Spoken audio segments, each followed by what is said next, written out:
You're listening to JumpPoint, broadcasting at ultra-high frequency from a sector just outside of Pandora. This is another hacked stream of the independent intergalactic news. That's right, pilots, we are your number one source of everything conflict-based and signal-related in a sector near you.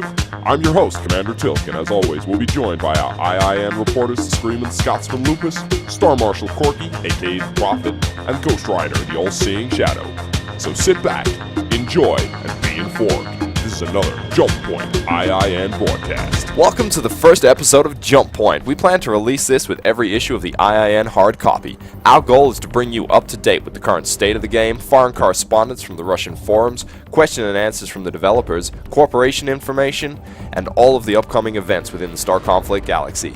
Feel free to leave us some feedback and let us know what you want to hear each week. In breaking news, one of the most prestigious flight schools has given a lecture on the veterans of space. In their report entitled Foundations of Tactics in PvP for Beginners, a how-to guide to ensure team victory in PvP, training young and new pilots about some of the secrets of battle command, the do's, the don't do's, and what tactics to use, when and why. For more information, please follow the link in our hard copy. We've also received information from a few mercenaries having some problems in the secured section 1201. This area is known as the Abandoned Outpost. The problem seems to be with their mobile acceleration gates. Flying too close to the rim of the warp gate seems to be causing massive interference between the energy of most frigates. Flying too close can cause explosion or internal problems with your vessel. At the moment, there doesn't seem to be a simple fix, and the cost efficiency of these gates seem to have skyrocketed. Due to the cost of fixing these gates, unfortunately they will be left in place for some time, and the only thing we've heard from the Vanguard technical advisors about this is please train your pilots in order to fly directly into these, as flying too close is going to cause you long-term problems. They do, however, hope to have this problem fixed within a few weeks. And now, a quick word from our sponsors.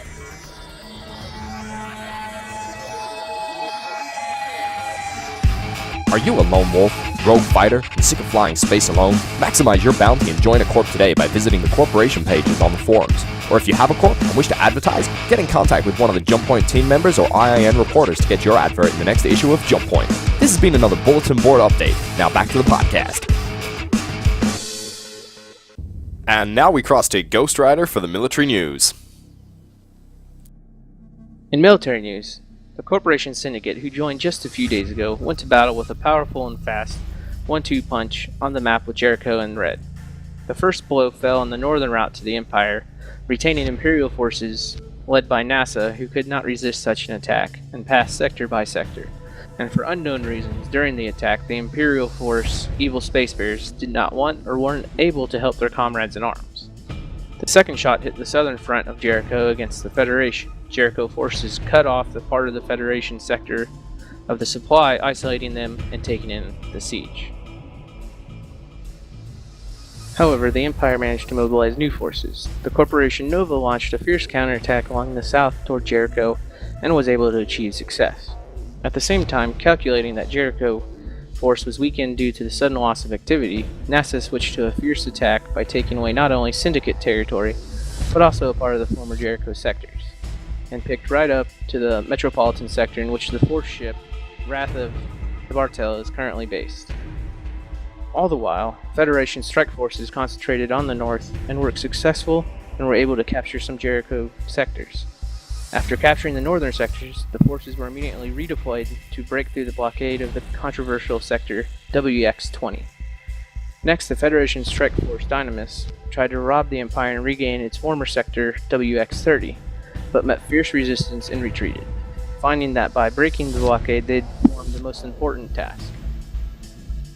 Finally, Jericho has lost almost all of its territory, controlling for the moment only 7 sectors.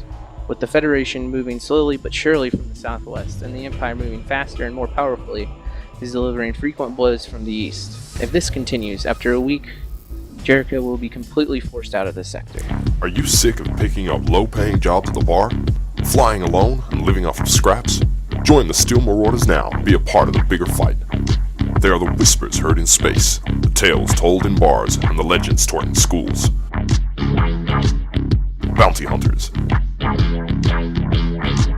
Hired guns, friends, family, mercenaries.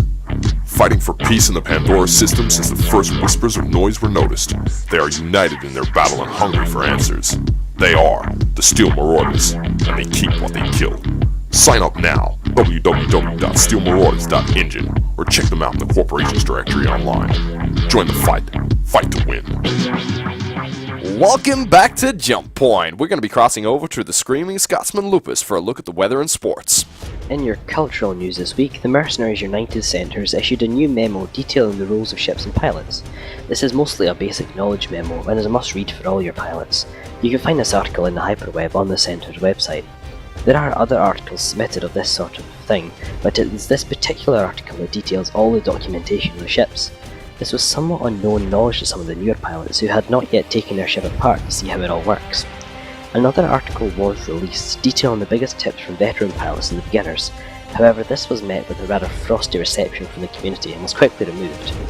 In other news, the science teams at Thrown University have revealed a rather spectacular paper.